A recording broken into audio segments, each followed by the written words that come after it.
Hello dear students, कैसे हैं आप लोग। आशा आप अच्छे होंगे। डियर स्टूडेंट्स, पिछले लेक्चर में हम अरिथमेटिक प्रोग्रेशन के सम से रिलेटेड कुछ क्वेश्चंस को सॉल्व किए थे। आज भी इसी क्वेश्चंस को हम कंटिन्यू करेंगे। तो चलिए क्वेश्चन की तरफ चलते हैं प्यारे बच्चों। क्वेश्चन यहाँ पे गिवन है, if in an AP the sum of its first n term is 6n minus n square, find its 25th term. ठीक है, इसके 25th टर्म को आपको फाइंड करना है। और ये जो गिवन है ये सम ऑफ एन टर्म गिवन है। इस चीज को समझो।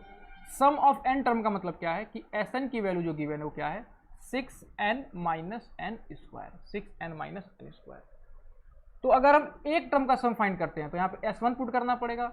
S1 का मतलब क्या है, S1 का मतलब है sum of one term. One term यानी कि जो पहला टर्म है, सम ऑफ फर्स्ट टर्म, ये हो गया वन टर्म। S1 ये क्या मिलेगा प्यारे बच्चों, 6 इंटू 1 माइनस एन स्क्वायर यानी कि 1 स्क्वायर, यानी 6 माइनस 1 यानी कि 5 मिल गया। यानी ये S1 की वैल्यू जो मिल गई ये क्या मिल गई, 5 मिल गई। इसका मतलब ये है कि पहला टर्म जो है, पहले टर्म का सम कितना है, 5 है। अब S2 यहां से फाइंड कर सकते हैं। S2 का मतलब क्या है कि सम ऑफ फर्स्ट टू टर्म। इसका मतलब क्या है, sum of first to term. ये सम ऑफ फर्स्ट टू टर्म है। तो ये क्या होगा, इसमें n के पोजीशन पे 2 पुट करिए, 6 इंटू 2 माइनस 2 स्क्वायर यानी 12 माइनस 4 यानी प्यारे बच्चों ये 8 मिल गया। यानी ये S2 की वैल्यू कितनी मिल गई, 8 मिल गई। S2 की वैल्यू कितनी मिल गई, 8 मिल गई। अब S3 अगर हम फाइंड करें, S3 का मतलब क्या हुआ, सम ऑफ फर्स्ट 3 टर्म। तो ये 6 इंटू 3 माइनस 3 स्क्वायर, 6 3 जा 18, 3 3 जा 9 यानी प्यारे बच्चों ये क्या मिल गया, 9 मिल गया। ये किसको रिप्रेजेंट कर रहा है, S3 को रिप्रेजेंट कर रहा है। अब देखो जरा, अब मैं क्या यहां से बताने जा रहा हूं। अगर तुम्हें 25th टर्म फाइंड करना है तो 25th टर्म के लिए फॉर्मूला क्या लिखेंगे, a25 is equal to a plus 25 minus 1d यानी a प्लस 24d। ये फॉर्मूला आप लिखेंगे। यानी अगर आपको a25 फाइंड करना है तो इसके लिए आपको a और d की रिक्वायरमेंट है। अब a और d की रिक्वायरमेंट अगर फुलफिल हो गई तो आप इन वैल्यूज को पुट करके a25 टर्म फाइंड आउट कर सकते हैं। तो अब देखिए, अब लॉजिक क्या है। अगर एपी में एक ही टर्म है, जैसे अगर हम कुछ एक सिंपल सा एपी ले रहे हैं प्यारे बच्चों, 2 4 6 8 and 10 dash dash dash dash dash. अगर एक टर्म की सम की बात करें तो पहला टर्म का जो सम होगा वो S1 होगा। और S1 किसको रिप्रेजेंट करेगा, A को, क्योंकि पहला एक ही टर्म है तो एक टर्म का सम जो होगा वही A को रिप्रेजेंट करेगा। यानी यहां से हम डायरेक्टली कह सकते हैं प्यारे बच्चों कि A की जो वैल्यू आ गई कितनी आ गई, 5 आ गई। ठीक है। अब दो टर्म का सम किसको रिप्रेजेंट करेगा, इस चीज को समझने की कोशिश करो। दो टर्म का सम यानी कि इनका और इनका सम, इनका सम कितना है प्यारे बच्चों, 6 है। अगर हमें सेकेंड टर्म माइनस करना है तो 6 टर्म को फाइंड करने के लिए क्या कर दें, 6 टर्म को फाइंड करने के लिए sum of 2 term minus sum of first term कर दें। तो दो टर्म का सम कितना है, 6, और एक टर्म का सम कितना है यहाँ पे 2। तो 6 माइनस 2 करेंगे प्यारे बच्चों तो यहाँ से रिजल्ट क्या मिलेगा, 4। यानी अगर सेकेंड टर्म हमें फाइंड करना है तो सेकेंड टर्म को फाइंड करने के लिए S2 माइनस S1 करना होगा। सेकेंड टर्म को फाइंड करने के लिए क्या करना होगा, S2 माइनस S1 फाइंड करना होगा। इस एग्जांपल से आपको दिख रहा होगा। यानी अगर हम यहाँ पे सेकेंड टर्म की बात करें, यानी इसको हम A1 से रिप्रेजेंट कर देते हैं, A2 तो S2 माइनस S1। S2 की वैल्यू कितनी है, 8, S1 की वैल्यू कितनी है, 5, यानी ये वैल्यू कितनी आ गई, 3 आ गई। यानी प्यारे बच्चों A2 की वैल्यू कितनी आ गई, यहाँ से 3 आ गई। अब एक चीज और समझिए, अगर आपको थर्ड टर्म फाइंड करना है तो अगर आप ये थर्ड टर्म का सम फाइंड कर लें और थर्ड टर्म के सम में से अगर सेकेंड टर्म के सम को माइनस कर दें तो हमें थर्ड टर्म मिल जाएगा। देखो ये 3 टर्म्स का सम है, ये सेकेंड टर्म का सम है, तो अगर 3 वाले में से 2 को माइनस कर देंगे तो ये थर्ड टर्म मिल जाएगा। यानी अगर थर्ड टर्म फाइंड करना है तो हमको क्या लिखना पड़ेगा, S3 minus S2, S3 minus S2, S3 minus S2। तो अगर यहाँ पे A3 हमें फाइंड करना है तो क्या करना है, S3 माइनस S2, यानी A3 की जो वैल्यू आ गई, S3 की वैल्यू यहाँ पे 9 आ चुकी है और S2 की वैल्यू कितनी है, 8। इसमें से माइनस कर दें अगर तो A3 की वैल्यू आ जाएगी 1, यानी A3 की वैल्यू कितनी आ गई, 1। तो यहाँ से कब एक जनरल फॉर्मूला भी लिख सकते हैं कि Tn is equal to Sn minus Sn minus 1। यानी जिस टर्म की वैल्यू फाइंड करनी है वहां तक के सम में से उसके एक टर्म पहले का सम माइनस कर दें तो वो पर्टिकुलर टर्म मिलेगा। जैसे यहाँ पे थर्ड टर्म चाहिए था तो थर्ड टर्म में से sum of third term minus sum of second term, यानी वहां तक का सम उसमें से एक माइनस करेंगे तो वो पर्टिकुलर टर्म मिलेगा।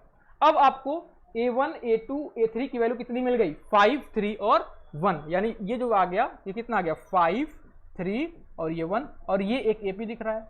AP का पहला टर्म किससे रिप्रेजेंट करते हैं, A से, तो A की वैल्यू 5 आ गई। D की वैल्यू कितनी होगी 3 - 5, यानी D की वैल्यू यहाँ से कितनी आ गई प्यारे बच्चों -2 आ गई। अब इनकी हेल्प से आप ये निकाल सकते हैं, A25 पुट करिए तो A25 A की वैल्यू 5 और 24 इंटू -2, यानी A25 कितना आ गया प्यारे बच्चों 5 माइनस ये 48, यानी A25 यहाँ से आ गया, A25 यहाँ से आ गया -43। A25 कितना आ गया प्यारे बच्चों -43, कितना आ गया -43। तो इस तरीके से आपने देखा, ये थोड़ा लॉजिकल क्वेश्चन था। चलिए अगले क्वेश्चन की तरफ चलते हैं।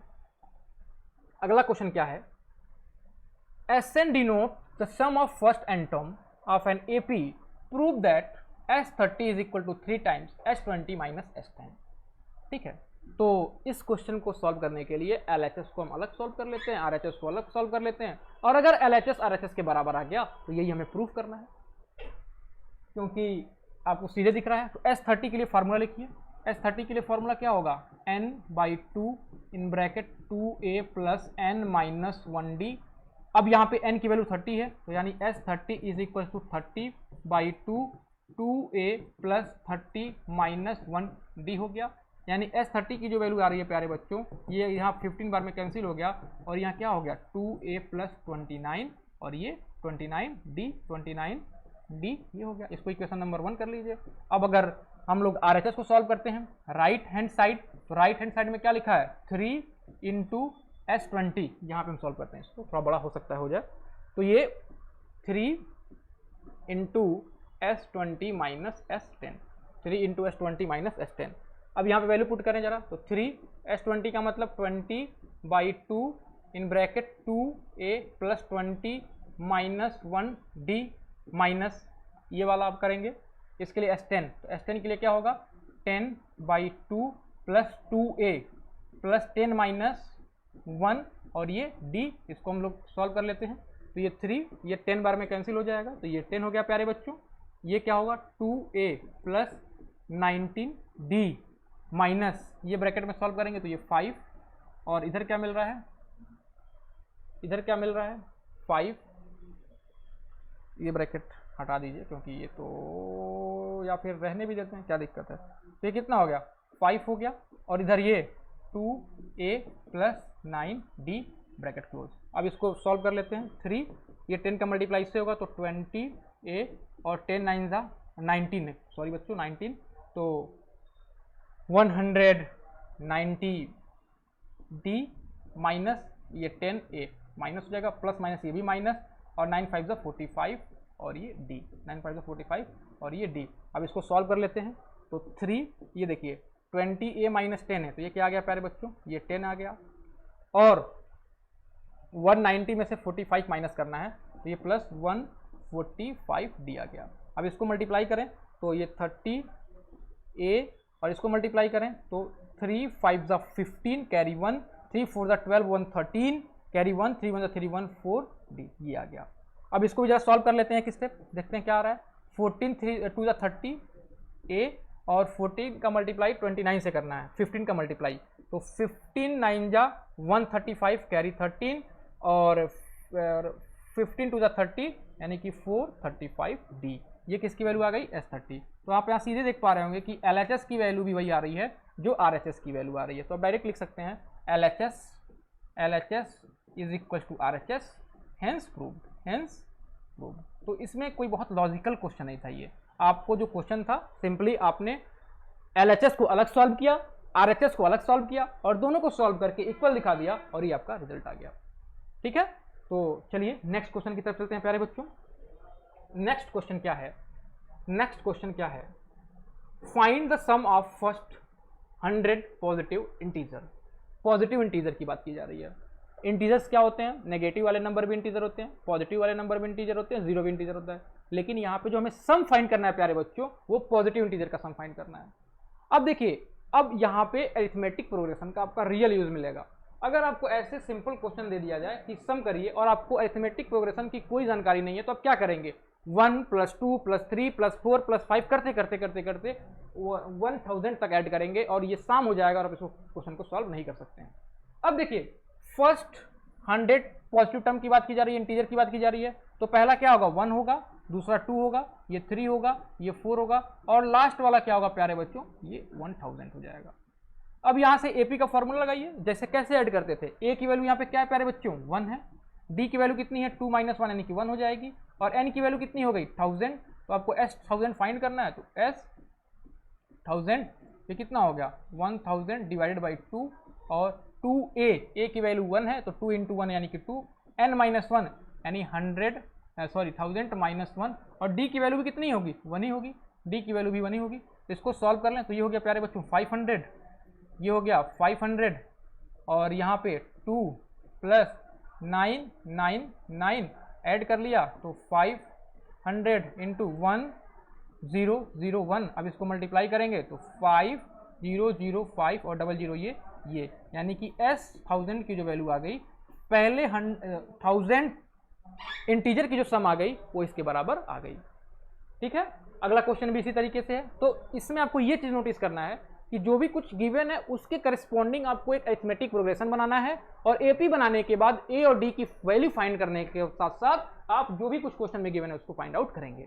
जैसे इस क्वेश्चन में कहा गया है, find the sum of 15 multiple of 8, 15 multiple of 8, तो 8 का मल्टीपल क्या होता है, 8 × 1, 8 × 2, 8 × 3, 8 × 4, और कहां तक, 15 तक।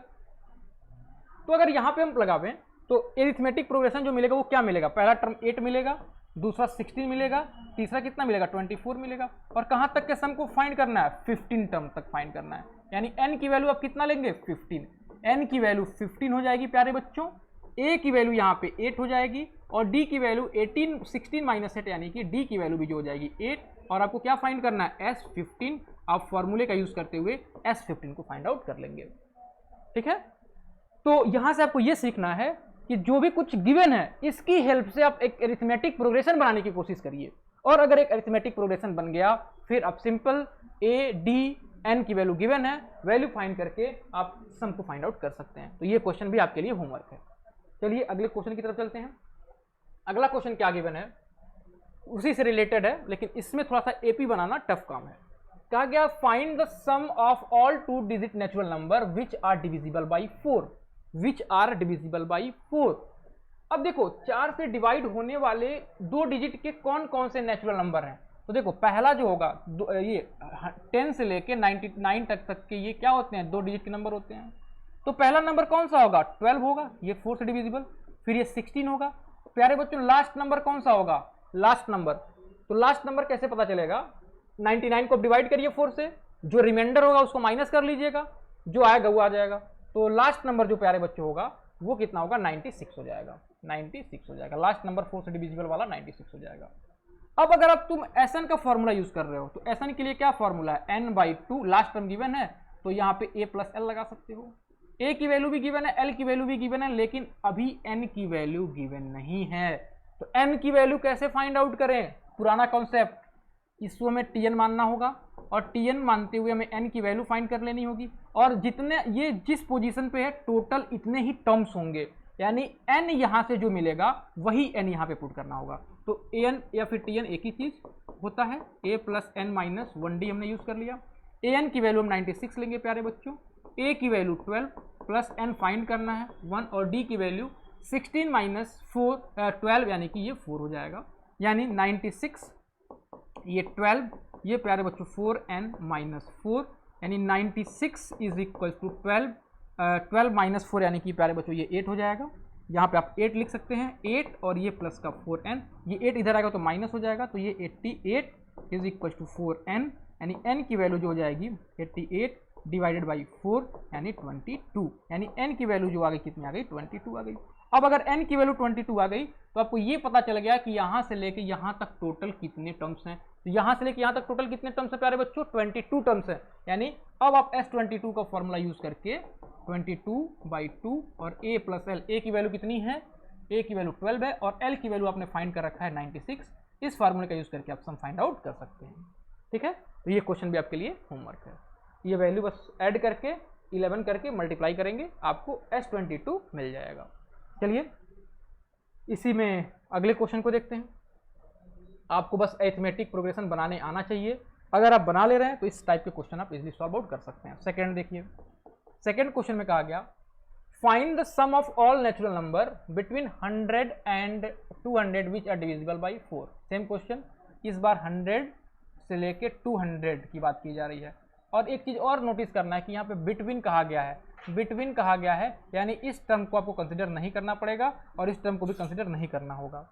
ठीक है, बोला गया है बिटवीन। अगर यहाँ से यहाँ तक कहा होता तो सिंपली आप सॉल्व आउट कर सकते थे, लेकिन यहाँ पे यहाँ से लेके यहाँ तक का नहीं, इनके बीच का कहा हुआ है। यानी आपको जो नंबर लेना होगा 101 से लेके 199 तक के वैल्यू को लेना होगा। ठीक है, अब इसमें से कौन सा ऐसा पहला नंबर होगा जो 4 से डिविजिबल होगा?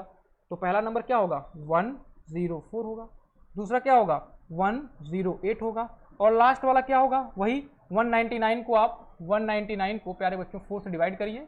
4 से डिवाइड करेंगे तो 4 4 जा 16, बच गया यहाँ पे 3, ये 9, 4 9 जा 36 प्यारे बच्चों, ये बच गया 3। जो रिमाइंडर है, रिमाइंडर को इसमें से माइनस कर लीजिए, यानी 199 माइनस 3 यानी 196, यानी जो लास्ट टर्म मिलेगा प्यारे बच्चों कितना मिल जाएगा? ये 196 मिल जाएगा, 196 मिल जाएगा। अब फिर वही बात, आपको a पता चल गया, l पता चल गया, तो Sn का फॉर्मूला फाइंड करने लगाने के लिए आपको n की वैल्यू भी पता होनी चाहिए। तो आप इसको क्या मानेंगे? Tn। और Tn मानते हुए प्यारे बच्चों यहां से आप पहले n फाइंड करिए। n फाइंड करने के बाद Sn is equal to n/2 और a प्लस l की यूज से हेल्प से आप इसके भी सम को फाइंड आउट कर सकते हैं। तो ये क्वेश्चन भी प्यारे बच्चों आपके लिए होमवर्क है। अब थर्ड क्वेश्चन को देखते हैं। थर्ड क्वेश्चन में क्या कहा गया है? थर्ड क्वेश्चन को कहा गया है find the sum of all multiples of 9, यानी यहां पे 9 के मल्टीपल्स को फाइंड करना है लाइंग बिटवीन 300 टू 700, यानी 300 से लेकर 700 के बीच में जो 9 के मल्टीपल होंगे आप इनका सम फाइंड आउट करेंगे। तो देखिए इसको हम कैसे कर रहे हैं। थर्ड क्वेश्चन में गिवन है, पहले हम एक एपी बनाना होगा। तो बिटवीन इसमें भी कहा हुआ है, यानी कि आपको जो लेना होगा कहाँ से कहाँ तक? 301 से लेके 700 तक। और क्या लेना है? मल्टीपल किसके होने चाहिए? 9 के मल्टीपल होने चाहिए। ठीक है, तो देखिए क्या करेंगे। अब एक एपी बनाना है आपको, तो कौन सा पहला नंबर होगा जो 9 से डिविजिबल होगा? क्योंकि 9 का मल्टीपल है तो 9 से डिविजिबल भी होगा। 9 का मल्टीपल मतलब 9 को अगर मल्टीप्लाई करें तो वो वैल्यू मिलना चाहिए। तो 9 से डिविजिबल हो या फिर 9 का मल्टीपल हो, वो दोनों कॉन्सेप्ट जो है वो एक ही है। तो हम ये चेक कर लें कि 9 से कौन सा नंबर डिविजिबल है, तो वो मल्टीपल वाला मिल जाएगा। क्या ये 301 9 से डिविजिबल है? आंसर होगा नहीं। तो कैसे पता चले? तो इस 300 को कहाँ तक लेंगे? यहाँ पे हम 699 तक लेंगे, क्योंकि बिटवीन कहा गया है ना, तो ये 699 लेना है। क्या लेना है? 699। अब देखो इसको डिवाइड करो 301 को। जब 301 को तुम डिवाइड करोगे 9 से, तो 9 से डिवाइड करोगे तो कितना आएगा? 9 3 जा 27, बच गया यहाँ पे 3 1, 9 3 जा फिर 27, कितना बच गया? यहाँ पे बच गया 4। यानी अगर इस नंबर में हम 4 और ऐड कर दें, अगर इस नंबर में 4 और ऐड कर दें तो जो नंबर मिलेगा 305 30 कितना मिलेगा ऐड करने के बाद? 304। ये जो नंबर मिलेगा ये कहीं ना कहीं 9 से डिविजिबल होगा। 9 3 जा 27 नहीं, कुछ गड़बड़ हुआ है प्यारे बच्चों। 9 3 जा 27, यहाँ पे 3, यहाँ पे 1, 9 3 जा 27, ये 4 आ गया, तो ये बचा कितना? 4। अब 301 में अगर हम 4 ऐड कर दें, 4 ऐड नहीं करेंगे, देखो यहाँ पे क्या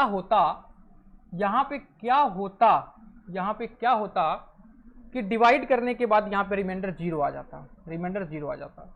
ये आपको सोचना है। तो हमें ये डिसाइड करना है कौन सा ऐसा नंबर है जो 9 से डिविजिबल है और वो 301 या 301 से बड़ा होना चाहिए, जस्ट बड़ा होना चाहिए। तो हमने क्या किया, पहले 301 को ही 9 से डिवाइड कर दिया, इसी से आइडिया लगेगा। तो इसको फिर से डिवाइड करते हैं, कुछ यहाँ पे मिस हो गया था लग रहा है। देखियो अगर हम 301 को डिवाइड करते हैं 9 से मल्टीपल में चाहिए, तो 9 3 ज़ा 27, 10 माइनस 7 यानी कि 3, ये 0, ये 1 आपने उतार लिया। 9 3 ज़ा अगेन 27, माइनस करेंगे 11 माइनस 7 यानी कि 4 आ गया। रिमाइंडर कितना आ रहा है 4, रिमाइंडर कितना आ रहा है 4। यानी यहां पे क्या रहा होता प्यारे बच्चों कि मल्टीप्लाई करने पे, डिवाइड करने पे यहां पे 0 आ जाए, रिमाइंडर 0 आना चाहिए। डिवाइड होने का मतलब क्या होता है, रिमाइंडर 0। तो अगर यहां पे हम 5 लिखे होते तो फिर काम नहीं चलता। तो सोचो अगर यहां पे 6 होता, अगर यहां पे प्यारे बच्चों कितना होता 6, तो यहां पे आप क्या लिए होते 6, और 6 लेते तो 9 4 दा 36 आ जाता, और फिर ये आपके डिवाइड हो जाता।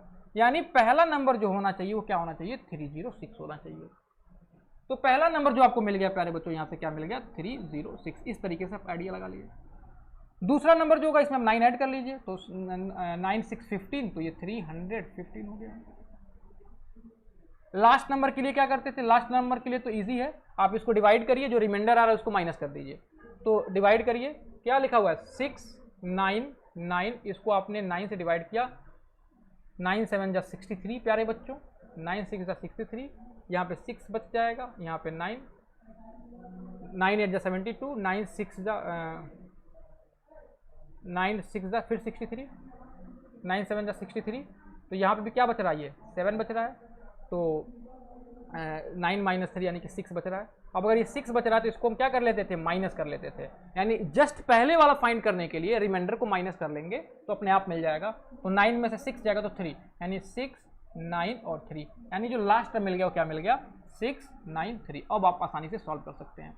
यहाँ पे ए की वैल्यू कितनी हो जाएगी 306, डी की वैल्यू कितनी होगी, इसमें से हम इसको माइनस कर लेते हैं, तो माइनस करने पे कितना मिल जाएगा 9, और टी एन किसको कंसीडर कर लेते हैं, जो लास्ट टर्म गिवन होता है 693। अब इसको कंसीडर करके एन की वैल्यू फाइंड कर लेते हैं, तो 693 इज इक्वल टू 2, ये a plus n minus 1 d. T n के लिए फॉर्मूला क्या होता है प्यारे बच्चों, a plus n minus 1 d. तो ए की वैल्यू कितनी आ गई 306 प्लस एन माइनस 1 फाइंड करना है, और डी की वैल्यू 9 है, यानी 693 306 प्लस 9n माइनस 9, यानी 693। इसको माइनस करेंगे तो ये 2, और ये माइनस करेंगे तो प्यारे बच्चों कितना होगा 297, ठीक है, ये मिल गया। और ये क्या मिल गया, प्लस का 9n मिल गया, ठीक है, 9 and 7 6, ठीक है। अब ये माइनस होगा तो माइनस कितना होगा 693 minus 297 is equal to 9n। माइनस करते हैं तो 13 में से 7 गया तो 3 इधर का 6 मिल गया, और कैरी दे दिया था 8 में से 9 गया तो 18 लेना पड़ेगा, 18 में से 9 गया तो 9, 18 में से 9 गया तो 9 कैरी दे चुका है, 5 में से 2 गया तो ये 3, और ये आ गया 9n। n की वैल्यू कितनी आई, कैंसिल करिए तो 9 4 जा 36, 9 4 जा 36, तो यहाँ पे 3 बचेगा और फिर 36, यानी n की वैल्यू कितनी आ गई 14 आ गई, 44 आ गई। अब n की वैल्यू अगर आपको मिल गया तो आपको क्या करना है, यहाँ से लेके यहाँ तक का सम फाइंड करना है। यानी आपको टोटल यहाँ से यहाँ तक कितने टर्म्स हो गए 44 टर्म्स हो गए। अब सम कैसे फाइंड करेंगे प्यारे बच्चों, सम कैसे फाइंड आउट करेंगे, डायरेक्ट फॉर्मूला लगाइए, S44 is equal to 44 upon 2 a plus l. A की वैल्यू कितनी है 306, और L की वैल्यू कितनी है प्यारे बच्चों, L की वैल्यू कितनी है, L यानी कि लास्ट टर्म वो आपने फाइंड कर लिया है 693। इसको ऐड करके ये आपका 22 हो गया, ये आप इसको कर लीजिए, और करने के बाद जो आंसर होगा वो S44 आपको मिल जाएगा, ठीक है। तो इस तरीके से आप इस क्वेश्चन को सॉल्व किए, ठीक। चलिए एक और इसमें क्वेश्चन बचा हुआ है, इसको देख लेते हैं क्या गिवन है। इसमें कहा गया find all natural number less than 100 which are divisible by 6। तो 6 से डिविजिबल होना चाहिए और 100 से कम होना चाहिए, यानी जो आपको लेना है वो कहाँ से कहाँ तक लेना है, 1 से लेके 99 तक लेना है। तो पहला नंबर क्या होगा, पहला नंबर 6, फिर ये 12, और लास्ट नंबर क्या होगा 99 को 6 से डिवाइड करिए फिर माइनस कर दीजिए। तो 96 को अगर मैं यहीं पे कर लेता हूँ, अगर आप 99 को 6 से डिवाइड करते हैं तो 6 1 जा प्यारे बच्चों ये 6 हो गया, ये 3, और ये प्यारे बच्चों 9, 6 6 जा 36, 6 6 जा 36, बच गया 3। इस 3 को माइनस कर लेंगे यानी 96। यानी 96। यानी लास्ट नंबर क्या मिल गया 96। अब इसको Tn मानते हुए n की वैल्यू आप फाइंड करिए। n के बाद जितना n आएगा आप Sn is equal to n/2 a plus L करके इसको आप ऐड कर लीजिए और फिर मल्टीप्लाई कर दीजिए तो आपको आंसर मिल जाएगा। तो ये क्वेश्चन भी प्यारे बच्चों आपके लिए होमवर्क है। प्यारे बच्चों, आज हमने अरिथमेटिक प्रोग्रेशन को ख़त्म कर दिया। अगर आपको अरिथमेटिक प्रोग्रेशन अच्छे से समझ में आया हो तो चैनल को सब्सक्राइब ज़रूर करें, अपने फ्रेंड्स में शेयर ज़रूर करें जिससे इसकी मदद उनको भी मिल सके। आज के लिए प्यारे बच्चों इतना ही। धन्यवाद।